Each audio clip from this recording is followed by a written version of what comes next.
Hello, folks. Welcome back to Straightforward Farming Podcast. I'm your host, Tony Reed, alongside Nick McCormick. So, Nick, what do you think of this weather? Oh, it's cold. It's way past 40-20 weather here. For sure. Have to shake the wheel till your arm fell off right now. Boy, you ain't kidding. Gonna get colder tonight. Yep, it'll take 9 cans of either to get one of them started in this kind of weather. No doubt. No doubt. And I'm ready for winter to be over. I've had my fill. Yep, me too. Snow, and I plowed a little bit of it. It can go away. Yep, one good snow, and I'm done now. Ready for 90-degree weather and move forward. So... yeah, that's for sure. Yep. Got the big Louisville farm show coming right up. Yep. You all geared up, ready to go? We're pretty close. Yeah. Does everybody get nervous in the pulling world this time of year? Everybody like scrambling to get everything a ready? little bit. You always got your, stuff super hard to get right now. I mean, it's always a little touch and go on some of that stuff. Like, if you come across something, it's like, oh, I didn't know this was bad, or I want to make this upgrade and I'm waiting on it or whatever. But this year's super bad on that. So yeah, was there many guys pulled at ships you wanted that will pull in Louisville, like could have tore some stuff up, or most? No, not too much on that. That was a little bit different classes. Got you up there. Now there's another one coming up sometime in March up there that will have some guys that'll be at Louisville that will be up there. But yeah, by and large, most of the guys that were up there.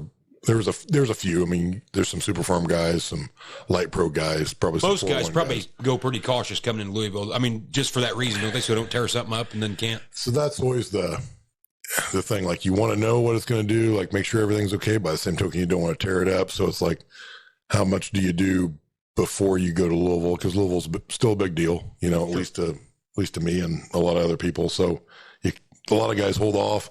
A lot of guys try to go full bore to figure things out, and then sometimes it works, sometimes it doesn't. Yeah. I guess if you got plenty of parts sitting there and you can sacrifice something. Yeah. I don't know that anybody has plenty of parts right now. Yeah, I'll bet not. What do you think of that Ford that had the high speed come apart up there? Yowzers. That, quite the deal. For those of you that don't know, did Beer Money have that on their TikTok page? I'm sure they did. Yeah. Go to Beer Money. Is it Beer Money Pulling? Beer Money Pulling, yeah. On TikTok, yeah. And there's a Ford tractor on there coming screaming down the track and got basically to the end of the track. Kablooey.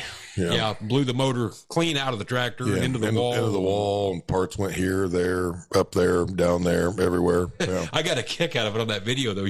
You could hear once that stopped, you could hear the parts raining down. You could hear shit hitting the concrete and bouncing and dinging. And one of my buddies had actually just got out of his chair and went outside to strap some stuff down. Some of that stuff landed in his chair. No kidding. Really glad he got up. Yeah. Really glad he wasn't there. Yeah. Yeah, and that's just one of them things. I mean, you never know. Yeah, and you can't prepare for it. I mean, is there any way that could be mitigated? I mean, on a deal like that, I mean, a fire blanket or any of that stuff ain't going to stop any of that, is it? I mean, so they have a cable around the engine, and now there's a new rule already came out for 2 cables. We used to run 2 cables way back, or at least at Louisville anyway, and then that kind of went away. Now, does that go around the frame of the tractor and the motor? Just around the engine. So really, okay, just to hold the. So they went to 1 so it would flip forward, which that one did. It flipped forward. It just flipped forward a little farther than I planned on it going. That was the argument against the 2 cables. We used to run 1 in front, 1 in the back. But man, it takes a really good cable to stop that.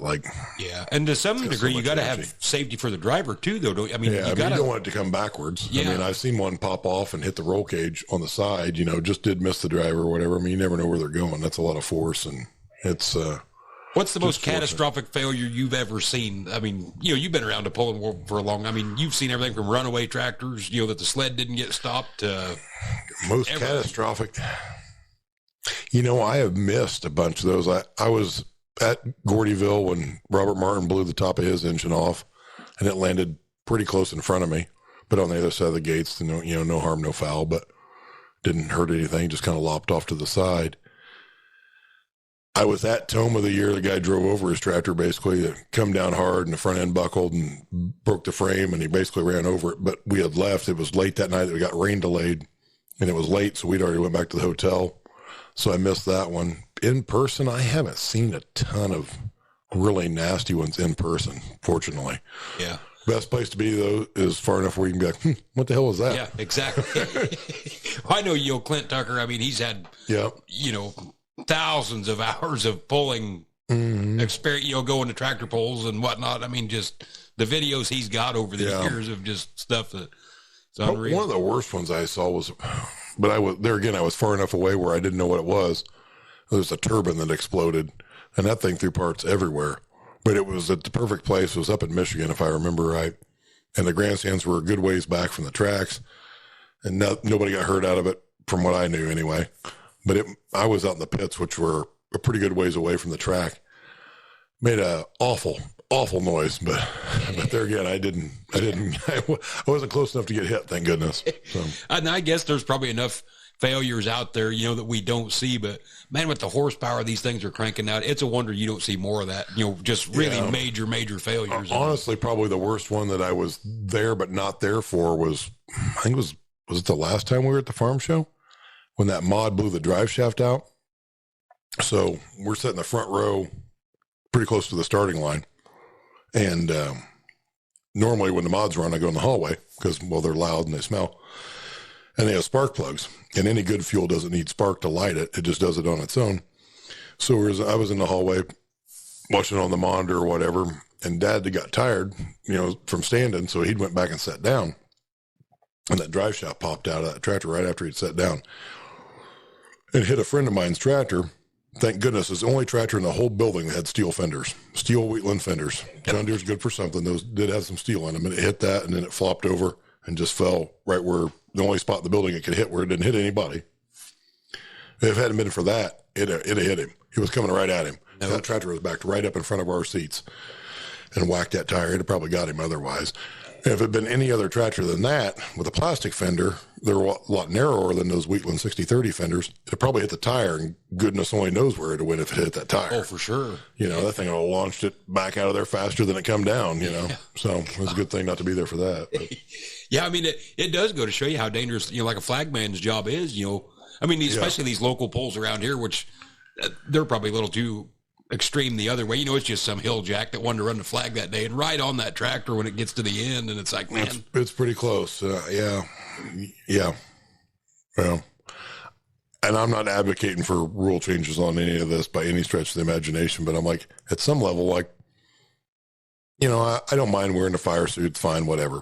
I'm like, generally, the guy that's more at risk is the guy that stands next to it, not the guy that's behind it. For sure. Yeah. I think some of the scary stuff, though, has got to be, like the runaway tractors where they don't get her woed. I mean, that's got to be a sad feeling sitting in the seat. Yeah. And next thing you know, you're running 25, 30 mile an hour and there's no shutting it down. Nothing you can do. Yeah. Yeah. That would be a bad feeling. No parachutes to pull. Yeah. And it's a wonder you don't see more of that. I mean, there's a multitude of things that can go wrong. They can go wrong. Yeah. Yeah. Bad shit happens fast, unfortunately. It's amazing, though, how that's changed over the years. When you look at what a badass pulling tractor was when we was 16 years old, I mean, don't even hold a candle to a tractor nowadays. Ain't even close. Unfortunately, not that there's no creativity left, but everything's become a little bit cookie cutter. And it's just not as intriguing at some levels it used to be. Like, it's way nicer stuff now, but back then, if you had, a couple good ideas and a little bit of cash, you could make something happen. Now the hard parts cost what the hard parts cost, and it's expensive. And a lot of the stuff's the same from one vehicle to the next. And it's just, you don't see as much unique stuff. Like, you can pick any class. Like, you'd see a guy with a Corvette body or a van or something in the 2-wheel drive or the 4-wheel drive class. Well, you don't see any of that now. Like, it's all pretty much S10s, Rangers, F-150s. Whatever the hell Chevys are. Do they make a truck? I don't know. I'm not sure. Anyway, it's all gotten fairly streamlined. The outliers aren't there anymore. C cabs, all that stuff's kind of went away. Like you pick what was working or what's easier to get, and that's what everything is now. Yeah. Yeah, I don't know. That's, semi-pulling got popular around here the last 10 years now. Now it's kind of waned and went the other. Faded off. Well, the good guys got too good, and the bad guys dropped out. Yeah, I always kind of enjoyed watching them. But it came and went pretty fast, unfortunately. Yeah, it did. Yeah. So when's your first gig in Louisville? Thursday night. Yeah, Thursday night. That'll determine if you go. If I go to Saturday. Yeah. Yeah, I'm going to have a pretty good run Thursday night to make it to Saturday. So, how many tractors are in your class? What is there, 12, I think? I think it's 4 sessions of 12, I think. Is that usually a pretty decent track to pull on? Yeah, they do a pretty really good good. job. It's really good. Yeah. That's hard to believe that's a basketball arena. You know what I mean? When you get there, it's yeah, used to be anyway. Yeah. They don't play there now, but yeah. Oh, is that right? Hell, I don't keep up with all that. They built a new stadium downtown. They play at the Yum Center now, but for 40 years they played in Freedom Hall. Yeah. No, I didn't realize that. I'll be damned. Yeah, but that's really good dirt. They do a good job with it. Yep. That's got to be a hell of an undertaking, putting all that on, hauling that shit in and building. So back when they did play basketball there, Saturday night, you'd see they'd have all the dump trucks lined up. So Dan Christianian's in charge of all the dirt work down there for the most part, as far as I know, which I'm far from an expert on it. And they'd have all their dump trucks lined up, and they'd have that track peeled out of there yet that night. Is that right? Cleaned up, and they'd lay the basketball floor back down because there used to be, from time to time, a game the next day. No kidding. Or on that Monday on, Big Mondays or whatever. Wow. So they would have it all stripped out of there and ceiling tile back in and everything laid back down. Yeah. Well, I guess I've never paid no attention. There isn't much dirt outside of just the track itself. I mean, everything else is, or do they put dirt in that whole arena? Or how's that work? So they put DOT barricades down both sides. Yep. And there's dirt from barricade to barricade. Okay. And so then, like, if there's tractors parked theoretically on the side of the track, or they're on pavement. They're on pavement. Okay. They're on concrete. Okay. I wasn't sure how that was. It's been so long since I've been there, and I guess I never really paid no attention. Yeah, they're on concrete. So let's just say, that arena is the flat spot on the floor between bleacher to bleacher. Let's just say it's 150 foot wide. I don't know what it is. We'll just use that for a number. There's dirt, 80 foot of that maybe. Okay. Yeah. I'll be dang. That's probably a bitch to peel that back out of there after that pulls over, I would think. Wouldn't it be? I mean, they packed it. Yeah, but it's on concrete. So, I mean. Well, I guess that's true, you can put your bucket down and go. So, like I said, they can whip it out of there pretty quick. Yeah. And, I mean, it's real legitimately the same crew's been doing it for. Yeah, they probably got her down to a science. As long as I can remember. Yeah. Like I said. And is that sand on the one end, the end that you're pulling towards? Yeah, there's a sand pile down there. Yeah. Yeah.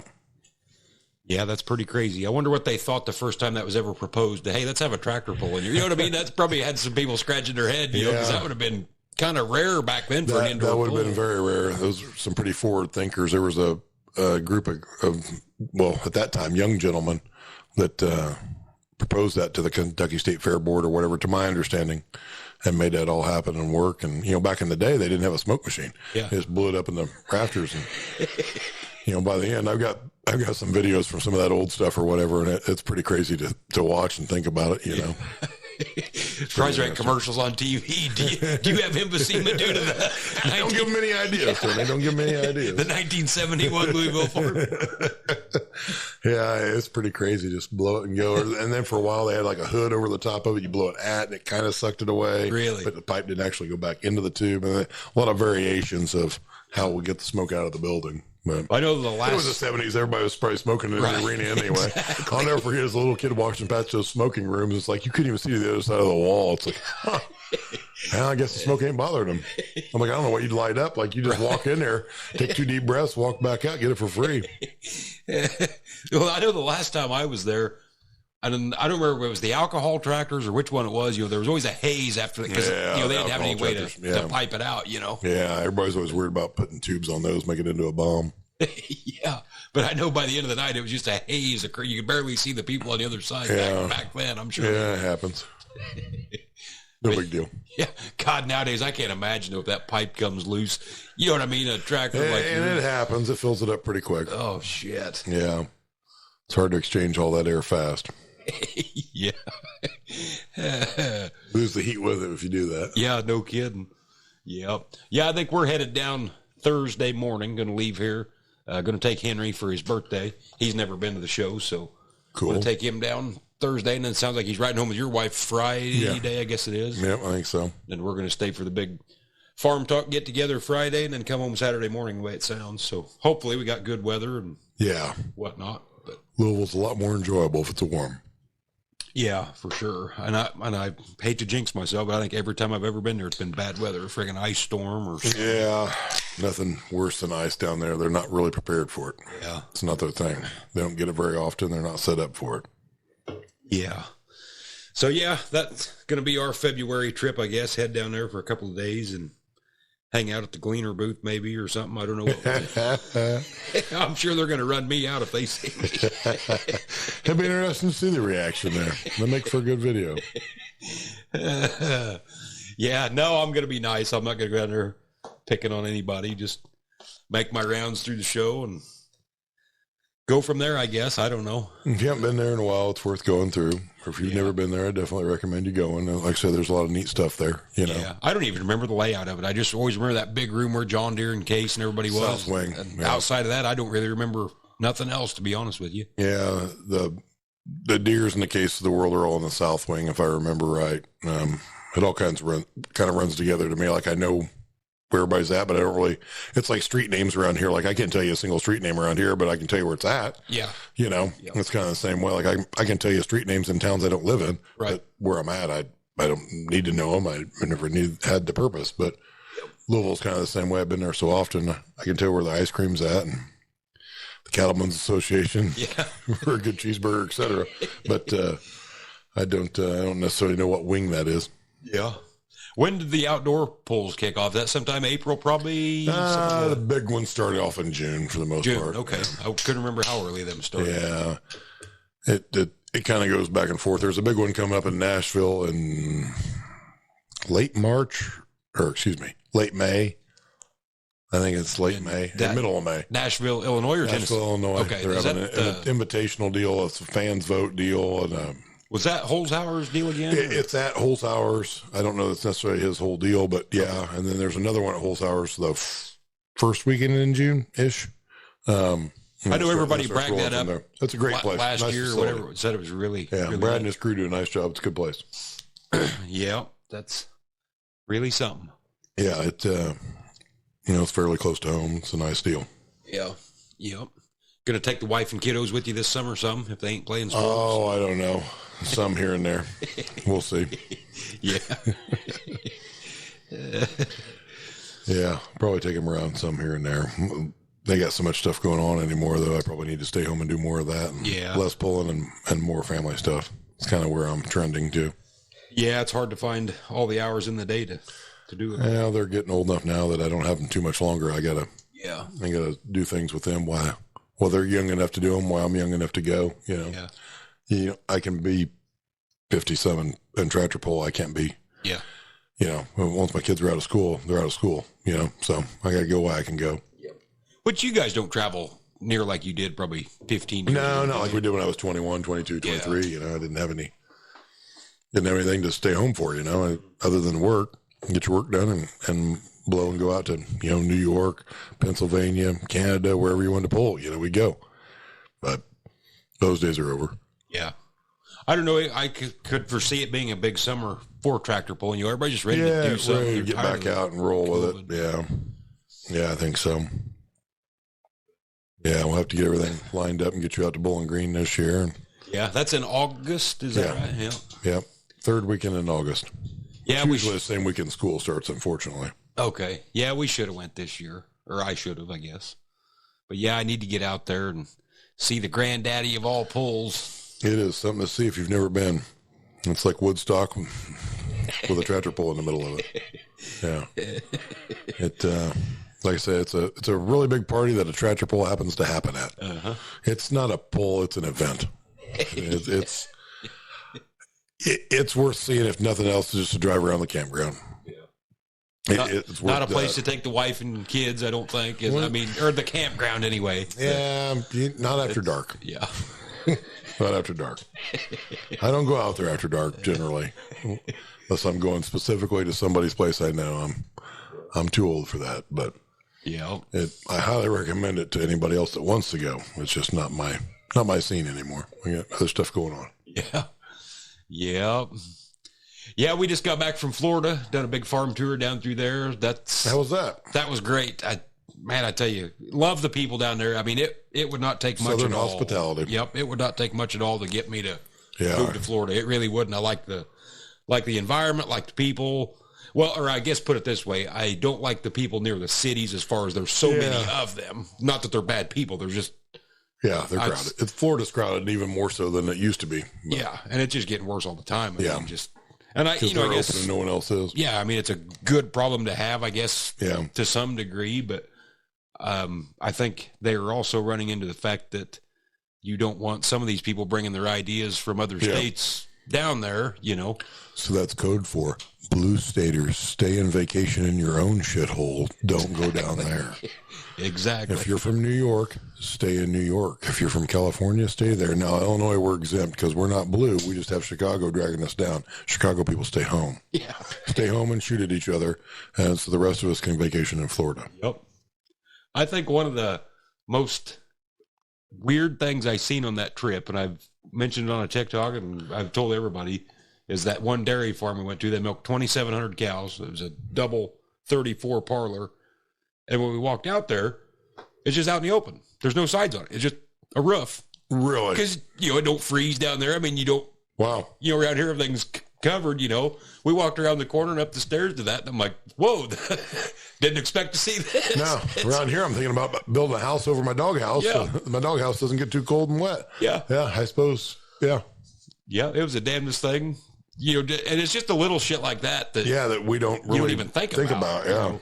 But that really caught me off guard. I just sat there the whole time in awe, just looking at that. Like, that's just weird. All it was literally just a roof over the parlor. No sides, no nothing. That's all I need. Yeah. Wouldn't that be nice? Yeah, no doubt, right? Yeah. But it is funny, the challenges they face. It's always, they think we got it made and we think they got it made until everybody gets together and talks. And then it's like, man, they've got a whole nother set of challenges that we ain't even thought about. And vice versa, Yeah. So but no, it was really neat. I enjoyed it. We got to see strawberries and sugar cane and a big cattle ranch that was very diversified and dairy and all sorts of stuff. It was sweet. And we didn't even scratch the surface. I mean, you'd go back and see 19 other things that are totally different. So I'm pretty excited to share that with everybody once we get the editing done and whatnot. But it's going to be pretty neat, I think. Yeah. Florida's a nice place. One of the coolest things that happened to us, we were going from Naples to Disney. And for some reason, GPS got us off the interstate, and I really don't know why. But we two-laned it there for a pretty good chunk of it. It was neat to see the countryside and the orange groves and saw 60/30, up on blocks. Yeah. So apparently the white trash down there doesn't have, cars on blocks. They have 60/30s on blocks. So, which, makes sense. I mean, they ain't going anywhere. Right. You might as well sell the tires to somebody who can use it. And we just thought that was funny. But, it's unique country down there for sure. Yeah, and actually, a lot of people don't realize some of the biggest ranches in the U.S. Are in Florida, and some of that's skewed. I mean, there's very, very large ranches acre-wise, but there's also, it might not be the biggest ranch acre-wise, but it's the biggest ranch cattle-wise. Texas takes just so much more land for the cattle. Because it doesn't rain enough. Exactly. Yeah. So there's kind of a catch-22 there, but they've got a little bit of both. I mean, they've got very large tracts of land with a lot of cattle on them too. So, but it was really neat. I could go down there and spend all winter. What a tragedy, but I really could. Yeah, I used to make fun of people who went to Florida for the winter. Now I'm wishing that was me. I don't know why I'm here. Yeah, but man, it is crowded though. You get near the coast, and it is crowded. It's funny though, where we was at there, basically Sarasota, and so you can literally go from bumper to bumper traffic where it takes you 30 minutes to go 10 miles. But once you get to the edge of town and out, then it's just like around here. I mean, you can just no traffic, anything you want to do, go anywhere you want to go, and don't see anybody. You would never guess that just over the tree line 3 miles, it's just bumper to bumper traffic, Yeah. I went to Florida when I was a fairly little kid, and it rained the whole time.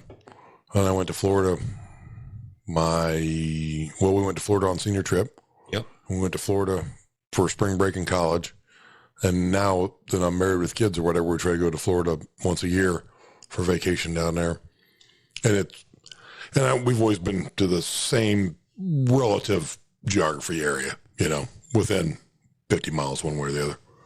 And has it changed a lot. I mean, so it's changed a lot here too, but down there has just changed a bunch. Like I said, in the last 3 or 4 or 5 years, where we go is just getting more and more and more and more crowded, which is unfortunate. I mean, it's good for some businesses, I'm sure, but if you talk to the natives, they're not super thrilled about it. Yeah. And I could see that. It'd be just like around here if you just start piloting people. You bring 400 more people in here and dump them off and build houses. I'm not going to be thrilled about it either. Yeah. I didn't realize that taxes were so high in Florida. Always knew it was a pretty business-friendly state or whatever. Yeah, man, no income tax, right? Is that right? Yeah, I'm not sure about that. I don't think there's an income tax. I know there's the property tax. No state income tax. Okay. That's very possible. Yeah. Yeah. But, yeah, you've always got your trade-off. Some states do things different, and I don't know which way's better or worse or whatever. Yeah, well, they're all too high at this point. Oh, for sure. Yeah.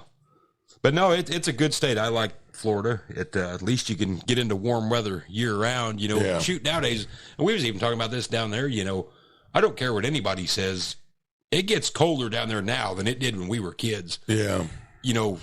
When we were kids, well, we was talking about the citrus, used to be that stuff was grown pretty much from the Georgia line all the way down. They've moved a lot of that oranges a lot farther south now. Yeah. Hell, when we went down there, we left our house at 6:00 Friday evening, drove to Chattanooga, Tennessee, stayed there that night, got up the next morning at 6:00 and drove. And we were a good 100 miles into Florida before the temperature on the car ever got above freezing. Really? Yeah. And then, hell, when we was down there, they were about to shit. It got down to like 27, 28 degrees. They were all freaking out. And then, hell, it's done it 3 or 4 more times since then. Really? Now, you would think, Tony, Al Gore told me that with global warming, we ought to be able to grow those up here. Yeah, exactly. But looking out the window, I'm going to tell you it's a little too cold and too snowy for oranges. But I was told in high school that it was going to be so warm by now that I don't even know why I own a sweatshirt like it. Right. I should have Carhartt burnt that shit and went on. Right. But exactly. I didn't. I want to know, too. I got to thinking about this because we were driving. You had shitloads of drive time. So when is sea level measured? Is that measured at high tide or low tide? I don't know. Because they're always talking. They average that? The sea level could rise 6 inches, which I still don't understand how the sea level rising 6 inches or even a foot or even 10 feet is going to put shit underwater all the way to basically Tennessee. Any topo map that I've looked at, there's more than 10 feet of fall from Tennessee to fucking the Gulf of Mexico. The Chinese are dumping coal in the ocean, Tony. That's what's raising it. It got nothing to do with the temperature. Yeah, that's a good point. I don't know how they do that. I don't know. Yeah, I've just got to wondering if that's high tide or low tide. Don't know. Don't really care, to be honest with you. Probably, I think it's probably depends on who's measuring it. Yeah, exactly. What the narrative is. But I've just never figured that out, how they always talk about, we could get a foot rise in the ocean, then that's going to put all this shit underwater. And it's like, well, how can that be? But what do I know? Maybe New Orleans means they're actually below sea level. Well, yeah. That's believable. Yeah. But, no doubt. Yeah, I could see where it could flood. I don't know. I do want to go to Florida and ride out a hurricane. Not looking to do no Cat 4 or 5, but, if we can get a small one, I would like to go down there and ride out a hurricane. Yeah, yeah. See what that's like. They've got several, so you should be able to find one. Yeah, take your pick, I guess. Yeah, I'm good. I'm going to avoid that, but yeah. At least when those are coming. They're not like a tornado where they just pop up. Yeah, yeah. You got plenty of notice, but yeah, they was telling us down there too. That's basically like a snowstorm here. People just flip their shit. Oh, no doubt. It's to the 10th power of what we see here. Yeah, and I can believe it. But yeah, shelves are pretty bare. A day or two ago at the grocery stores. Yeah, they was, but I don't know. I just can't figure these people out. I'd give anything to go back to 1980 again. I still say these local weather stations do that for ratings. Yeah. I really do. Because, we literally went from 18 inches and then they just kept backing it down as it got closer and closer. And it's like, now, God damn it. I understand you got to get a little better handle on the forecast as it gets closer. Maybe they're in what the grocery stores are. I think they are. Conspiracy theory. I really do. I ain't come across any good conspiracy theories in a while, have you? No, I kind of quit watching the news and shit. I try to stay away from that. I got enough problems in my own life. I don't hear about everybody else's. Yeah, I don't watch any news now. None whatsoever, other than what's on the local news when I'm watching the weather. I'm not old enough to watch the weather yet.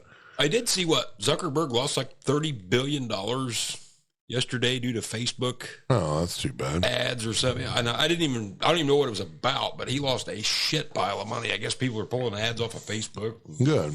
Well, it's too bad. Yeah, that's kind of what I thought. It breaks my heart. Have you listened to the Bushels and Barrels podcast?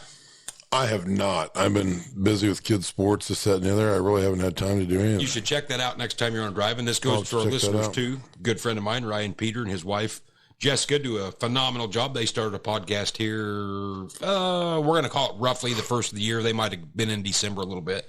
I think they've dropped maybe 7 episodes now. Okay, I'll have to check that out. They do an excellent job. They stick to more mainstream topics.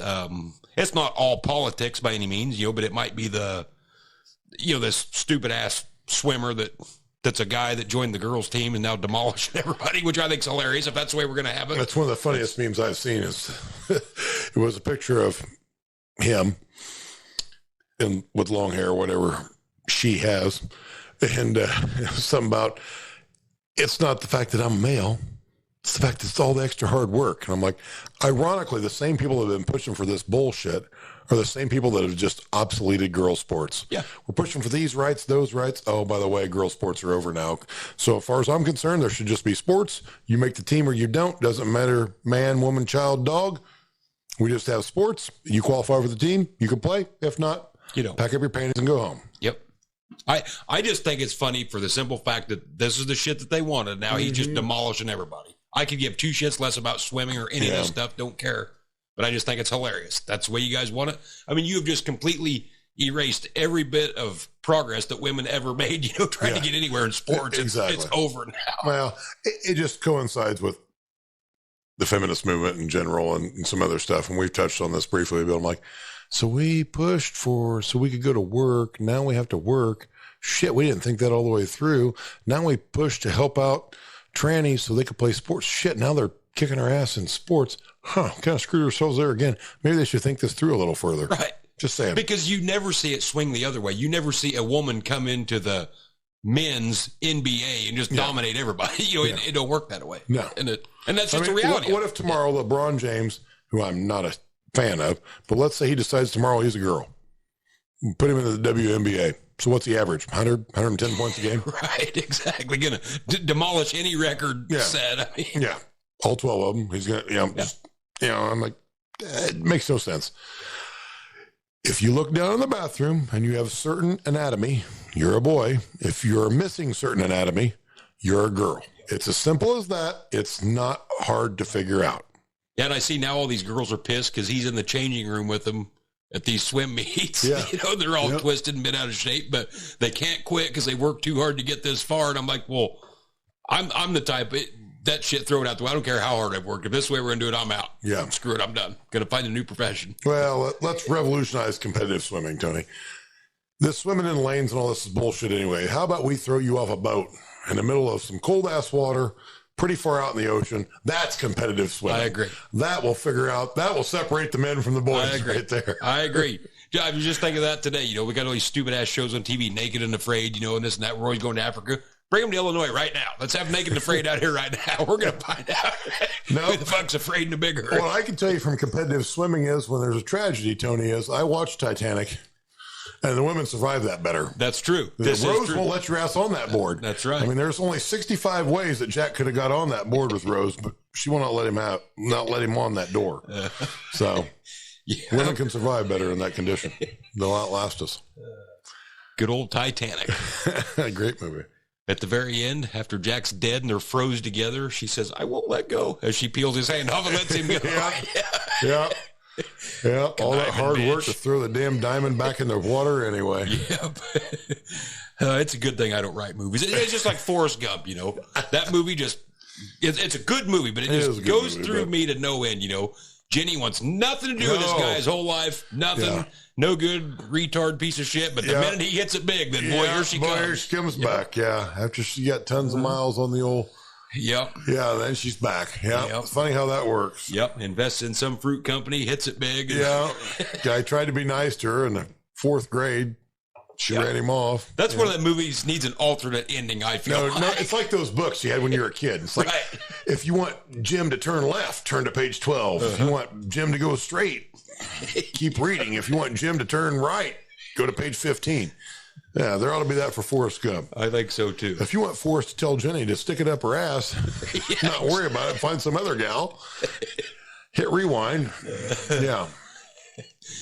Yep. Yeah, well, I think we found a new movie trend. I think so, too. Yeah. And, it's been a long time since I've actually seen a what I would call a good movie. You know what I mean? Like, when we were growing up, you had, like, Shawshank Redemption, Forrest Gump, The Green Mile. A lot of good ones. Walking the Mile. Walking the Mile. Even you had good comedies. You like the American Pie series back then. Yeah. But I couldn't tell you last time I seen a movie where I just sat down and just laughed my ass off from beginning to end. I mean, yeah, there isn't too many of them anymore. No, there's not. Or even just, I still think the all-time greatest movie ever is probably The Shawshank Redemption. That's right. The longest night of his life. Exactly. My good friend Eddie Dufresne. That was a good movie. Old Stephen King, he can do them up right, I tell you. Yeah. As twisted as he is in other areas. Yeah, he's a different cat. Yeah. I like Quentin Tarantino stuff once in a while. He gets a little out there. He's out there for sure. Yeah.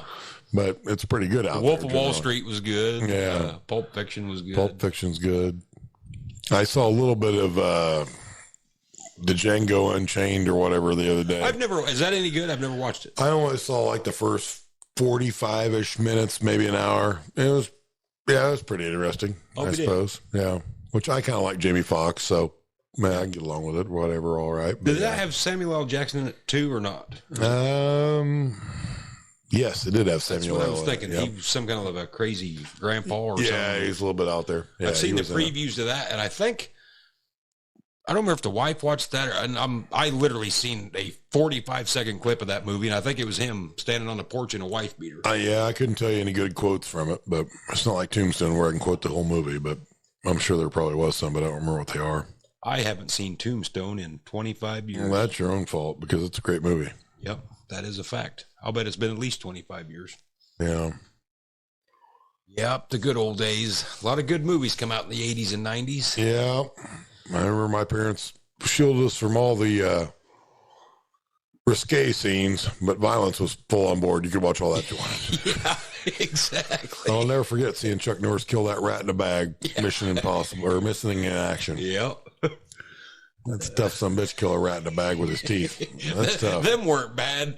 I mean, looking back, they're kind of cheesy by today's standards, sorta, but back then they were good movies. Yeah.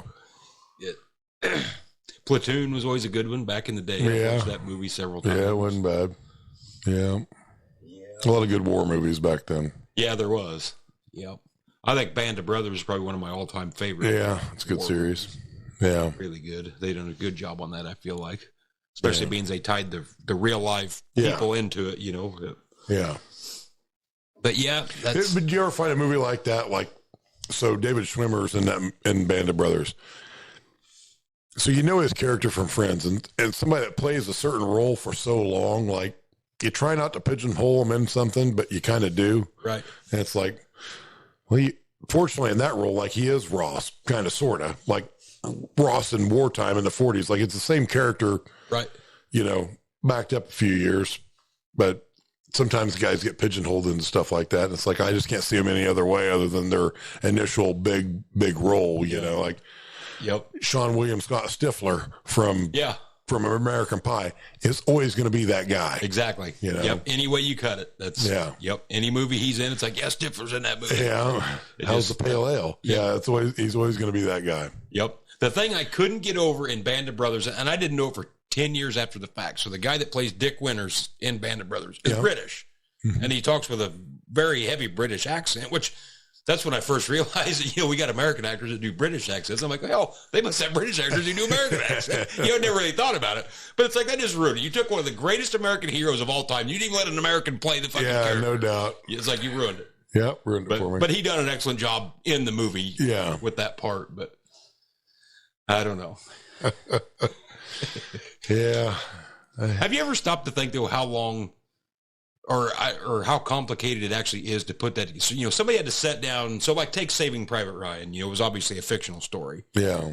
But to sit down and think that whole story up and write it and then put it on film, every little detail that, this be a lot of stuff. I can't fathom how these people make these movies come together. I mean, because every little detail has to be covered. And I mean, there's a lot of stuff to make that all. That's why they cost millions and millions of dollars. So they have to make millions and millions of dollars. I mean, but I guess, that director must have that in his head as he's thinking of that story, that this is how it goes. And I mean, he has to get the people to act out the way he sees it in his head. But man, that's got to be tough.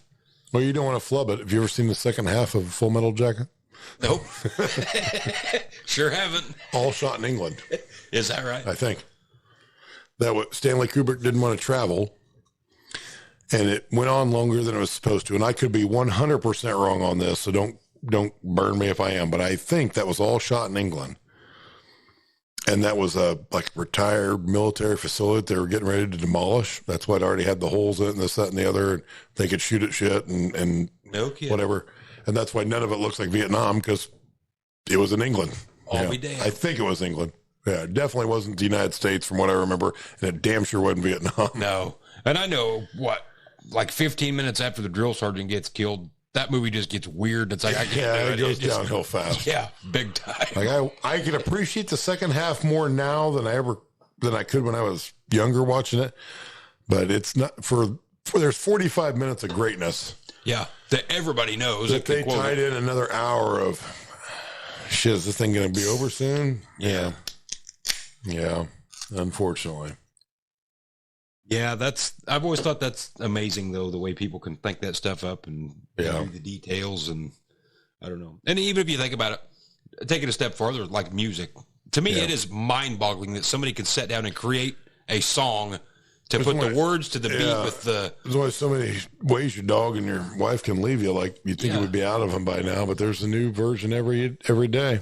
Yeah. And I guess it even gets me even worse is it's like, okay, so I put all these words together here. Now I got to put music to it. Yeah. And you got to sit down and think, okay, we want to do this. And okay, that sounds about like what I'm looking for. I can do a verse or two here and there on the words, but I can do jack and shit on the music. So that ain't going to happen. I can't read one stitch of music. As our redneck brothers would say, I used to could, but I can't anymore. Yeah. Not so much anymore. Yeah, never could read. I could at one time. I can't. I don't know how. I must have completely blanked that out of my mind. I could read music until the 5th or 6th grade for sure. I can't read music at all now. Is that right? I have no clue. No kidding. I didn't know if that was something about like riding a bike. But now I pretty much just sing in monotone. But yeah, not that I had a lot of highs and lows before that, but I can't read music anymore. I'll be damned. And it's amazing though when you look at some of these people, like Jimi Hendrix. I mean, the way he played a guitar upside down, was that dirt poor come from nothing, then that's just the only way he knew to play it. Yeah, didn't know any different, could do it just fine. Yeah, and to think that he had the determination to sit down and learn how to play that thing and was playing it completely wrong the whole time, but still figured it out. There's a lot of artists that can play multiple instruments that you never really know about. Yeah, they're really good at several different things, but you never really find out about that. If they can sing, they never play. Yep. So. Yeah, I was actually adding a thing to my Netflix playlist last night. I can't remember the guy's name now, but I understood that he was some big music producer, and it sounded like he worked with Whitney Houston on a lot of stuff or whatever. It looked really good, and then they went in and talked about a bunch of the drummers because he had, I think it was somebody from the Rolling Stones, and just the clip that the preview that Netflix played, he talked about how basically the guy was doing it all wrong on the song Honky Tonk Women by the Rolling Stones. And, he starts out drumming at one pace, and then as the song goes on, he just gets faster and faster and faster, which is apparently a no-no, but, it turned out to be one of the greatest songs of all time. Yeah. And he's like, they just didn't, that's just the way they played, Yeah, they didn't care. And that's actually where some of the best music was, Oh, for sure, yeah. But, that's another thing that's sad today is, it seemed like in the 90s, there was always good music, whether it's country, rock, whatever you listen to. And maybe I don't listen to enough radio nowadays. I just can't get into some of this music. Yeah, it's just the country music. There's no iconic bands that last the test of time like there was back then. And the country they're not on the Keith Richards diet plan, though, maybe. That could be. They can't endure like that. Right. But I mean, if you look at them old bands, Aerosmith, AC/DC, I mean, them bands that were just around for years. I mean, one good hit after another. Yeah. It was crazy. But yeah, it seems like a lot of one hit wonders nowadays. And you know, even. So my wife was telling me that she saw something on like the Nashville scene now, and now they pick out the people they think they can make into something. Right. It's not like the old days where you went up and down Broadway playing in these little dive bars, this, that, and the other. Not that they're dives, but playing these little bars till somebody discovered you. Now they pick out it's very political now. They pick out a look that they want, and then they auto-tune the songs for them that they want them to perform and make them into a star instead of people that had good music, right, that just needed a bigger audience. Right. And, you know, you don't see anybody that's like a Garth Brooks nowadays. I'm not a huge Garth Brooks fan as a person. I like a lot of his old music. I don't care for a lot of his new stuff, and don't really care for him as a person. You know, he kind of older egos and, you know, just weird on some aspects, but, you know, there's no question about it. I mean, the guy can crank out the music. I mean, hit after hit after hit, or at least back in the 90s. I mean, phenomenal. You know, but you just don't see that anymore. You know, somebody that's, you know, look at George Strait, 54 number one hits or whatever it was. Like I mean, just an ungodly amount. And never did anything showy. No, I mean, he just got up there and sang. Yeah, didn't have the lights. It was good enough music. He didn't have to have the rest of the shit. Right. I mean, it was basically pure country was essentially the way he does things. The way he does things in real life. Portrayed on the big screen. Yeah, for sure. Yeah, he didn't have to have all the smoke and the bullshit. Yeah. If you're singing good enough, you don't need that shit. Right. Yeah, he's definitely one that stood the test of time. I mean, for sure. He's just a good, genuine guy. I mean, I think he acts like one of them you could walk up to him and carry on a conversation and never. Just a good old country boy. Yep. But, you know, back then you had the good bands, you know, Alabama and some of them. Yeah. You know, you don't have any good country bands now. You know, back then, you know, you had a lot of bands even, but now it's just somebody in tight ripped jeans that they think they can sell to. Yeah, and it's all pop country bullshit that I just can't listen to it. Yeah. And it's sad, but that's the way it's going, you know. And that's why we switched to podcasts, because I can't listen to country radio anymore, because it's the same 5 songs over and over and over again. When it come to rock music, I think the 60s and 70s was some of the best. You know, 80s had some good stuff too. But as far as country, I think the 80s and 90s was really good country music. You know, it still had that country twang to it a little bit. They told a story. Yeah. You know, there was a moral to most of it, you know. Yep. Yeah. Now it's just kind of. Yeah, I don't even consider most of this country music nowadays. No, there's not much country out there anymore. It's sad, but I wish country music still got played on country radio. That's right. It doesn't, unfortunately. Do you ever watch Tales from the Tour Bus? I don't think I have. You ever heard of it? I think I've seen something on it, but I don't think I've watched it. You got to watch this. I'm like fully, completely addicted to it. Got Dad watching it. I think he was here for Thanksgiving, Christmas, whatever it was. We sat down and started watching it. Phenomenal. So Mike Judge, who done Beavis and Butthead. Okay. It's his. Let's burn something. Exactly. So he's the one who put all this together, but he done the whole thing in cartoon format, but he's still interviewing the real people. I have seen some of those. So it made it easier I've seen those on like Waylon and Willie and those guys. So, yes, I have seen those. So you got the real story from the real people, but like take for instance Waylon Jennings, he's dead, and you know, and I don't. So like this one story that they was telling us when they was going into Canada, you know, and the whole bus, you know, cocaine and all sorts of shit. So obviously you can't reenact that. So it's in cartoon format. Yeah, and just phenomenal. Yeah, those are good. I've seen several of those on Waylon. Yeah, and wow, George Jones was great. Yeah, and then Billy Joe Shaver, which I'd never heard of Billy Joe Shaver. He was one of them guys, kind of like a Chris Christopherson. He wrote shitloads of songs for everybody else, and then he sang a little bit himself. So you didn't really know much about the guy, but in the music industry, inside the loop, he was a big deal. You know. I mean, that guy was fucking crazy. I mean, he's lucky to be alive. But yeah, go to YouTube. And hell, I think I had to pay, it was like $2 an episode. And they're like 30-minute episodes, or maybe an hour. I don't remember what it is, but completely worth it. Tales from the Tour Bus. You will not go wrong. I've seen some of those clips on TikTok and whatnot. And the Waylon ones are a little bit mind-boggling. And I had seen something on the guy, you know, he did a little thing on like Waylon's house or whatever, which at that time was like a big deal, but now it's in like, you know, a normal part of town. Like it's not over the top, you know, whatnot. But some of those Tales from the Tour Bus things are are crazy. Yeah. Probably a lot like the movie Rockstar. Yeah, for sure. Yeah. Mark Wahlberg. Yeah. He showed, or I seen it on TikTok the other night. It was a clip from Tales from the Tour Bus, and it was Jerry Lee Lewis. And of course, I'll never tell it and make it near as funny as it is on the show, but he said Jerry Lee and all these guys was going basically from somewhere in Texas to Oklahoma City, and they was 90 miles away and had a flat tire on their car. And of course, back then, they didn't have tour buses. They all piled in cars and drove, And so they wheel off the side of the road, didn't have no jack, no spare tire, no nothing. So Jerry Lee looks at his manager and he said, "You getting this son of a bitch and you driving as fast as it'll go to Oklahoma City." And the guy's like, "Man, I can't do that." He's like, "We're going to burn the tire off the rim, catch your car on fire, and this, that, and the other, And so Jerry says, "All right, any of you motherfuckers want to go to Oklahoma City? Get your ass in the car, because I'm taking this Lincoln to Oklahoma City." So they pile in the car, and he said he drove that son of a bitch as fast as it would go to Oklahoma City. When they got there, the fire department had to show up and put the car out. He said the rim was gone. He said the fucking everything. He's like, the whole back end of that car was fucking destroyed. But he's like, he was dedicated. He wasn't going to miss a show. He wasn't going to miss the show. No.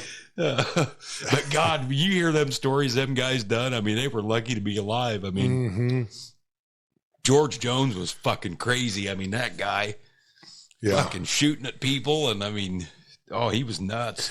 I always like those clips. You see somebody, before the interstate system was really big or popular, fully developed, whatever, and they'd be on these 2 lanes here and there, and there'd be this old guy at a gas station, a lot of guys used to come through here. So one of George Jones' videos was like that. Yeah. But, that was kind of real back then or whatnot, Was that the one with the 4 miles?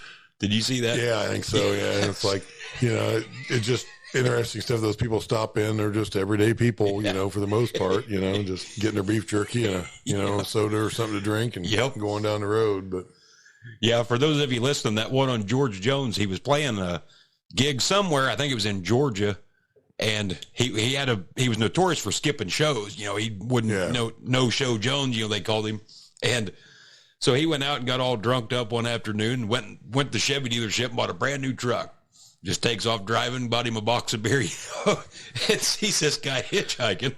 It was a black guy, they said. Had that real strong southern draw or whatever. And George picked him up and he's like, "Where you going?" And the guy's like, 4 mile. So George's like, "All right." So he gets up the road 4 miles and he's like, "You getting out here?" "Nope, 4 mile." So keeps driving, ends up driving like 200 miles. And he's like, "What's the deal here, Hoss? Where are you going?" And the guy was saying Fort Myers. So George takes him all the way to Fort Myers, gives him $25,000. Wow. Like it turns around and goes back and plays a show that night. Nice. Not a bad ride. Yeah, exactly. But, he was nuts. Yeah, those guys, I mean, they did a lot of crazy shit. That Billy Joe Shaver, he was big into drugs, and they was going into Canada one time. Of course, seeing the signs for the border coming up, so he's like, "Man, we got to pull that." They was all in a van. It's like, "Guys, we got to pull this rig over and get rid of this stuff." So they picked out mile marker, whatever, wheel off, dug a hole, and he said they're throwing guns and knives and cocaine, all sorts of shit. We're going to pick it up on the way back. So they go play their show, come back. Well, they was all too fucked up to know what mile marker was. So he said, "I'll bet we dug 400 holes along that interstate, never did find their stuff." Nice. Nice. Those guys lived hard and reckless. Oh, man, it's a wonder none of them lived to be old men. I mean, like Johnny Cash. I mean, when he died, he looked like he was 90, but hell, he was only like 71 or 2. I mean, he wasn't that old in the realm of things. But, they lived hard and played hard. Yeah, for sure. But I know they talk like Waylon there. That was, it was a fair amount before he died. I mean, I'm going to say 20 years probably or whatever. He was always big into cocaine. But he got up one day and he just said, "That's it, boys," and no more. And I guess he laid the law down, anybody in this band, if you're going to do that stuff, you're out of here. And, he gave her up, and from that day on, he never did it again the way it sounded. Yeah. But I don't think he had a lot of choice. No. That or die. Yeah. That'd be a hell of a life to live, though. I mean, it all looks good and glamorous from our side, but I mean, man, living on tour buses and it just doesn't sound that much fun. I can't imagine everywhere you go, people hanging on you and wanting pictures, and it'd be Crazy. I saw a Michael Jordan interview one time where he was like, back when I was, first got into the league, all that was great and I loved it.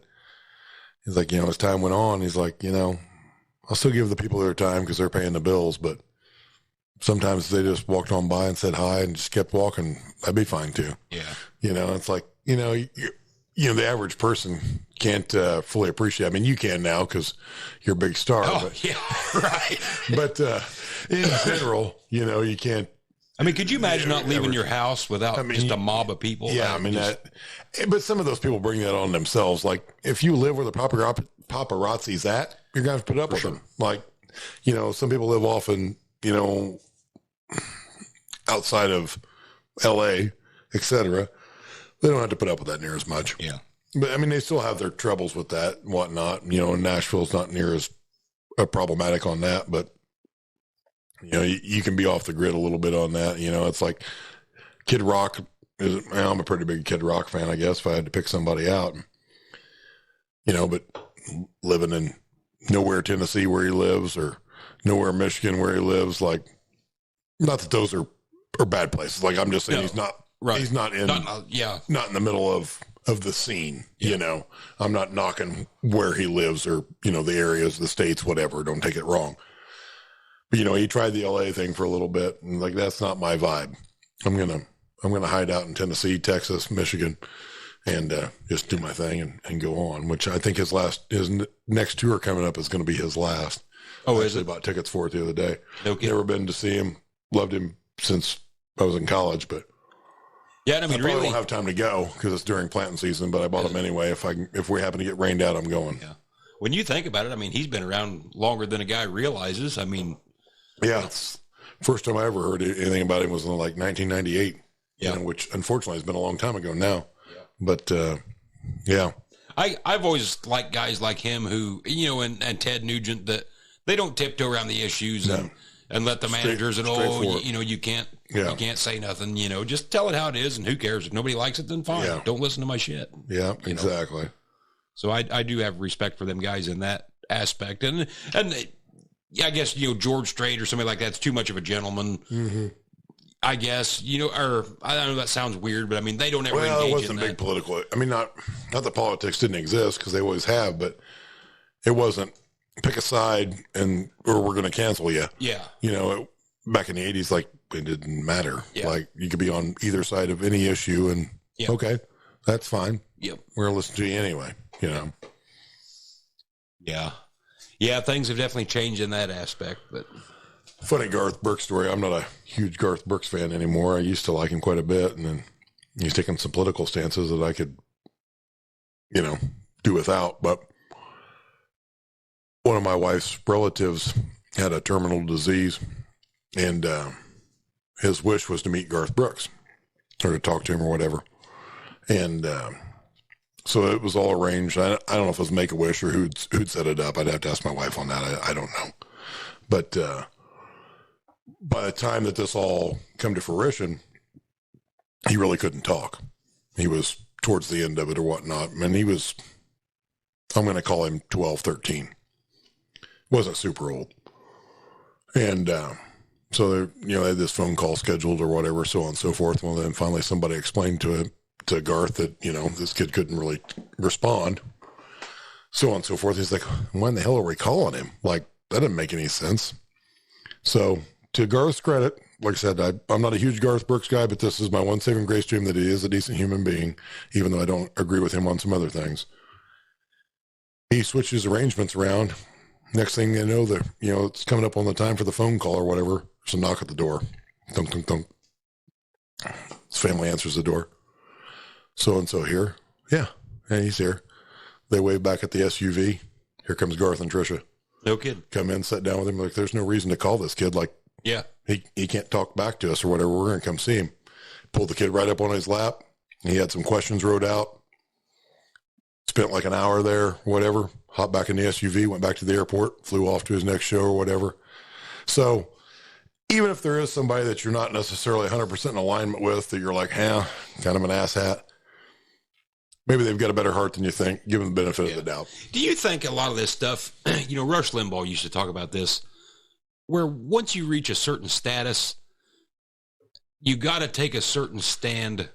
And he always used, take your ultra wealthy, and I'm just going to use Bezos for an example. Yeah. That once you get to that status, you've almost, and we all know that, and I'm not, don't take this the wrong way, you might listen, but the liberals are always more for so-called helping everybody or whatever, even though half the time that's not true. They're more concerned about helping themselves. But he always talked about how Bezos and them guys, you had to take a national platform that, we got to help these people because look, I'm going to give $1 million. And in the realm of things, that wasn't nothing in his net worth, but you've got to make the gesture that I'm giving a little bit so they don't come in and then force you to start having to give. Does that make sense? There's probably some truth to that. Yeah. Probably some truth to that. And I think, maybe some of these guys, that's probably the status that they get to. And I'm not saying Garth is, but you get to. Yeah. You probably gotta dole a little out here and there. I mean, I saw something on Kid Rock, and maybe it's not true, but like he gives almost more money away now than he even keeps. Right. I'm sure you've seen the deal on Keanu Reeves. Like, the guy lives a normal, everyday life, like gives money away like it's on fire. Like, he had a bad childhood, a lot of bad things happened in his life. Happened to hit it big. What's he need the extra money for, though? Yeah. So he gives a ton of it away and does this, that, and the other, which is all great, But I guess you do. It is a little different, So I don't know what the numbers are. Let's just say Bezos worth $100 million or $100 billion now. I don't know what it is, but at the end of the day, that's not cold hard cash either. No. Where a guy like Garth Brooks, odds are he's got a shit pile of cash because what he's done wasn't capital investments with 3 million people on the payroll. Where a guy like Bezos, he's worth that, but he don't have $100 billion sitting in the bank. No. No.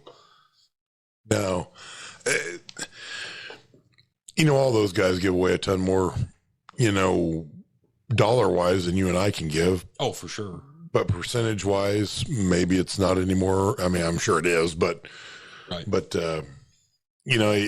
you just try to find the good in people or whatever and try to look past. Because, it's hard to say how anyone would react to that situation. Like, I don't know how I'd react if I had $50 million. Yeah. It's sort of like, I like to think I would know what I would do with that, but right. It's sort of like, some of these people that say, well, if I had $50 million tomorrow, I'd give $5 million of it to the church. Well, if you won't give them the $5 in your pocket now, you're not going to give them $5 million that's out in La La Land. Yeah, exactly. And you're going to tie some strings to it because the average church, you just throw them $5 million. Like, yeah, I don't know if that's a help or, right. You get them by for a long while in theory. Right. But if they've got $5 million that's not used to having, like, what are they going to do with it? Right. So we talk about how far out of touch, whether it's a politician or a Bezos or a Buffett or whoever, how far out of touch they are with us. But if you think about it, we're pretty far out of touch with them guys too. Could you fathom waking up every morning knowing that you have more money than you could spend in 5 lifetimes? Yeah. If you wanted to buy a jumbo jet today, you could, a Lamborghini. Yeah. You could literally buy anything you wanted 100 times over. Yeah. And but the thing of it is, those guys are so driven to keep doing what they're doing. Like, they don't have time to enjoy anything. Right. And most of those guys are so busy with their work that like they hire somebody to raise their kids. Yeah. And I'm not singling those guys out. They might be the exceptions there. I'm just saying as a whole of ultra wealthy and some of those guys in those positions, like, they don't necessarily have time to go to their kids' basketball game because they're doing whatever. Yeah. So are they truly any happier than you, or just have a shitload of money to show for their timing more than anything? And they were in the right place at the right time. And some of them are uber smart. Some of them have shit-ass dumb luck, though. Oh, for sure. Like, there's a ton of rich people in this country that are just shit-ass dumb luck. For sure. Now, they might have got smart and like, take Shaq, for example. Like, you ever see anything on him? Like, his first money he made, he pissed away faster. He didn't know anything about business, didn't know anything about taxes, this, that, and the other. He spent more than he made, like, off the get-go, just bang, bang, bang, bang, bang, and then realized somebody told him, hey, dude, you do this, like, you're going to come out of the league with nothing. Yeah. Like, you got to rein this in. So he did. He started, he invested it wisely. Now he gives away a shitload of money because he can. But had somebody not stopped him, he'd have come out of the league broke. Yeah. As can be. You see that often, a Major League Baseball player or whoever, or wasn't that Nicolas Cage or one of them big actors, was just flat ass broke. There's been several of them. It's like, how do you go from literally, and let's just say they were all average Joes, because most of them was. I don't know really any of them that was born into extreme wealth. Most of them not. And we're just going to call it, you go from your average Joe to worth $25 million back to zero, and you have nothing to show for it in the middle. I mean, where the fuck did this money go? Yeah. I mean, but it's easy to acquire an entourage. It's easier to, it's easy to do this, that, or the other. You take a guy like Tom Brady. Okay. I could play for the league minimum next year. If that puts a better line in front of me and puts some receivers for me to throw to, like, statistically, I'm better off, increases my chances of winning a Super Bowl and this, that, and the other. But also, if the greatest quarterback of all time plays for the league minimum, like, that's not, you hate to set that precedent. He's taken several pay cuts. Like, he doesn't make squat for what he is compared to some other quarterbacks or whatever. I mean, the Cowboys are paying Dak Prescott a hell of a lot more than Tom Brady's making, and Dak ain't winning shit. Like, I've won as many playoff games as he has. Yeah. And I realize that's probably not 100% statistically perfect, people, so don't, flame me for it, but you know what I'm saying. But it's like, well, where do you draw the line on that? He's got more money than he needs now, but you don't want to do it for nothing. But he's finally, now he's decided that, hey, being a dad to my kids and hanging out with my wife is worth more to me than whatever you were going to pay me. And I admire him for that, And truthfully, once again, it all looks easy from our side of the fence. Go follow Garth Brooks around for a day. The average guy would probably collapse. I mean, seriously, them guys exactly. I mean, and I'm not talking the 3 months that he has off or whatever. I'm talking when he's touring, doing whatever. Yeah. Them guys, I mean, that's why he quit. Yeah. So he gets to hang out with his kids. Exactly. Initially, or whatever. Like I said, those guys, having all that money looks great, but are those guys any happier? Like, I know some fairly wealthy people. I don't know that they're any happier than anybody else I know. No, I don't think they don't seem like it. No. Because they're so driven to make that next dollar that they can't enjoy the one they have. Right. So my advice is enjoy the things you got. For sure. If you could keep the frame of mind as, okay, I come from nothing, and so now I do have $50 million, but I don't need the mansion, the Lamborghini, the entourage. Think of all the overhead that creates. Oh. Go buy insurance on a Lamborghini. Mm-hmm. Go buy insurance and pay taxes on an 8,000 square foot house. Just all this shit that next thing you fucked away $3 million this year just on upkeep of what you bought. Yeah. And didn't produce nothing. So on that note, back to the Kid Rock thing, I saw an interview with him, and he's cruising around in an old Caprice Classic Chevrolet. It was a former police car. Because when he drives around Detroit, doesn't get shot at. Right. Although that was prior to everybody hitting the blue. But, and then I saw a thing on him, and like I said, I could be off on all this because I don't remember it that well, and I didn't research it before this podcast because I didn't know we were going to get into this. But, I think his house in Tennessee is like a modular, and it's wrapped with whatever. He's like, I can change the color of this thing tomorrow. Doesn't cost me squat. He's like, I'd rather have some cool cars, some four-wheelers, some side-by-sides, and some land where my friends and I can enjoy some shit.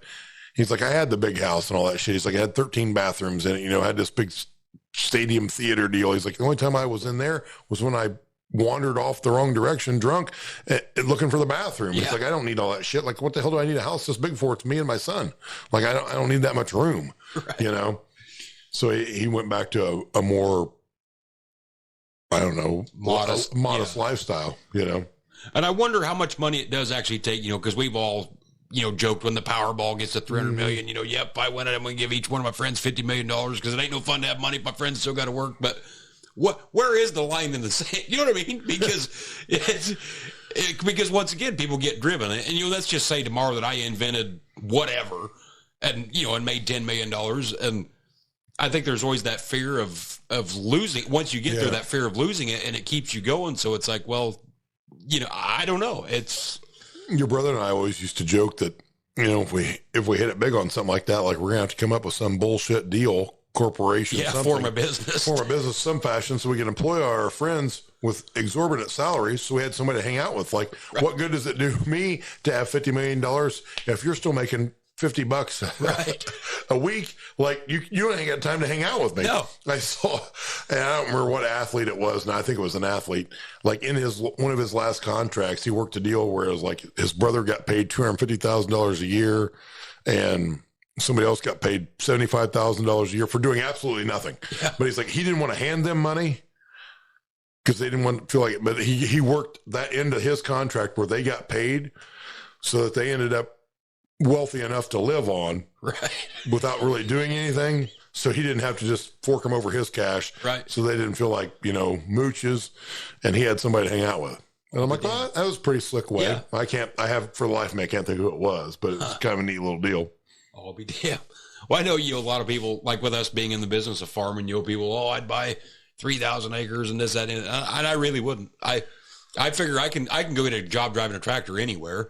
Yeah. So it's like, I don't need the money. So why tie up all this land and all this shit that some young guy could maybe have? The eats that you got to deal with all this stuff with. Yeah, it's like I can get a job driving a tractor anywhere. So I would rather just ride it out and let somebody else have it. Or I guess you could then root out maybe people you didn't like. It's like, okay, I'll buy this land and I'll rent it to the 18-year-old kid, or whatever, I don't know. But I always said I keep 80 acres back and I would just harvest it whenever. Well, it's the 3rd of February. It's cold outside. Today I want to show corn. Yeah, that is a dilemma, because I would have to go to Caterpillar and buy some track hose and dozers. We just dig holes and fill them in. Oh, that would be good times. Yeah. Be like a giant sandbox. Be like Dirt World. Yep. Yeah. Dig it and fill it in. Yeah, so I don't know. Of course, we're all blowing smoke here. I mean, this is problems that I'm never going to have to worry about. So it ain't going to matter. It is fun to pretend. It's the neighborhood of make-believe. It is fun to pretend. Yeah. Yeah. Yeah, I always said I would build multiple pulling tractors that all look the same. Everybody's like, well, I'd have all these parts. I'm like, no, I wouldn't. I'd have multiple tractors all look the same. I blow one up, I just take the next one. Like, I don't want 15 of them. Exactly. I just want 15 that all look the same. So when one blows up, I can just hop on the next one, take it out, and we'll fix them in the off season. Right. I'm not screwing with 25 of them. Like, I ain't got not that many people here. That's a lot of shit to deal with. But if I got a bunch of them that look the same, well, then I can go whenever I want. It looks like the same deal. Yep. Make it all interchangeable, swap it out.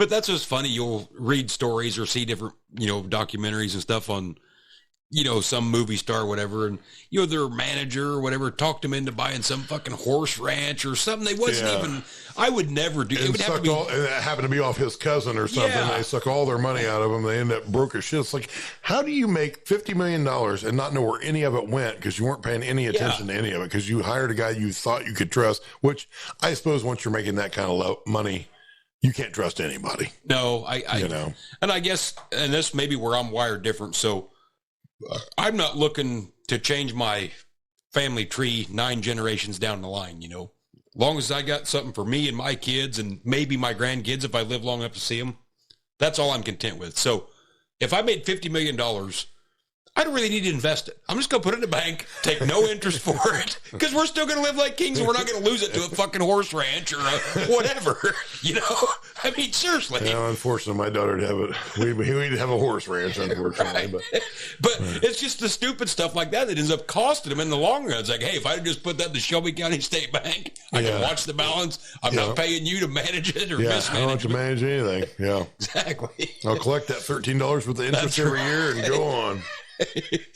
Yep. As long as it gets me through my life, that's all I care. If the kids want to invest theirs, that's fine. Because I know my luck is I'd dump it all in the stock market. We'd have another fucking crash like 29. Yeah. Went from 50 million to zero. Yep. There I'd be digging ditches again. Yep. So nope, I think I'll pass. I don't need to buy frivolous junk. But yeah. Get jobs we hate so we can buy shit we don't need. Yeah, that's about right. For sure. Yeah, you think about our grandparents, so on and so forth. I mean, we start out better than most of those people had it until they were 50 or 60. Yeah. Yeah, could you imagine, like during the Depression, I mean, not having 2 nickels to rub together? I mean, that's a pretty scary feeling. Yeah. I mean, especially when you got kids. It's one thing if you're 25 years old and single. I mean, it's still not good, but yeah. That's a different animal than having a wife and kids and yeah. You got people to feed. It's a different deal. Yeah, it'd be pretty scary. But sure. Yeah, you're right. I mean, we've had it tenfold better than they ever seen. Yeah. And take it for granted and bitch about it all day long. Yeah. You know? Yeah, absolutely. And, you know, in politics and everything was just as screwed up. Yeah, it was just as crooked then as it is now. If not, the difference maybe worse. is the media covers it more now. Yeah, exactly. Yeah, if you look back far enough, I mean, hell, some of that was probably more crooked. You could get away with more. Yeah, because nobody knew. Yeah, exactly. I mean, you know, there wasn't a lot of laws in place as far as investing money here and there and whatnot. Yeah, I don't know. Times have changed, sometimes for the better, sometimes for the worse. But yeah, it is what it is. So. No doubt. Well, what do you think? Cut her off here? Yeah, we better wrap her up. A pretty long one here. I think we're hour and a half, at least. Yeah. Hell of a deal. Yeah, we're getting into it. Yep, we are. Yep. The more beer we drink, the louder we get. Yeah. We'll end up going down a path nobody wants us to go down. No, that's for sure. So, well, thanks for tuning in, guys. If you see us in Louisville, come up and give us a shout. I know you'll be there. Yep. Check me out in Broadbent Arena on Thursday. I should be there most of the day by the tractor. So, does your tractor still say nasty stuff on the side? Does it? I don't remember if it did or not. So, yep. Nasty stuff. Broadbent Arena, Louisville, Kentucky. Be there, be square. Yep, sure enough. And then I'll be milling around somewhere with the wife and son, and probably make it over to see you, and God only knows what. So, yep. So, well, all right, guys. Thanks for tuning in, and we'll see you either in Louisville or we'll see you next time on the podcast.